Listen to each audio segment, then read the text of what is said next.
Ang phone mo ba mabilis mag-off kahit ginagamit mo pa?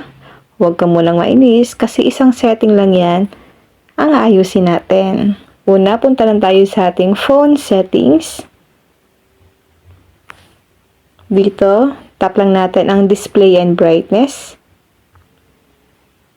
Dito guys, scroll up lang natin. Hanapin nyo lang dito ang auto screen off. Sa iba pong phone, ang nakalagay sa inyo ay auto lock. At sa iba po ay screen lock. Then, tap lang natin itong sa atin na auto screen off. Dito guys, pwede na kayo ditong mamili ng time duration kung ilang seconds or ilang minutes bago mag-off ang inyong mga cellphone after nyo siyang gamitin. Halimbawa guys, kung nakalagay yan sa 15 seconds at gusto mo na medyo matagal-tagal ng konti, ilagay nyo po siya guys sa 30 seconds. Depende po sa inyo. Pipili lang kayo dito guys, halimbawa ito 1 minute or 5 minutes, 30 minutes. Pero sa akin dito guys is 30 seconds lang. Pwede na sa akin yan 30 seconds.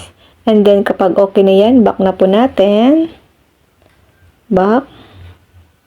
Then mag-off po yan after natin gamitin ng 30 seconds. Depende po kung ano yung nilagay nyo na time duration sa inyong mga cellphone. O diba, ang dali lang ayusin?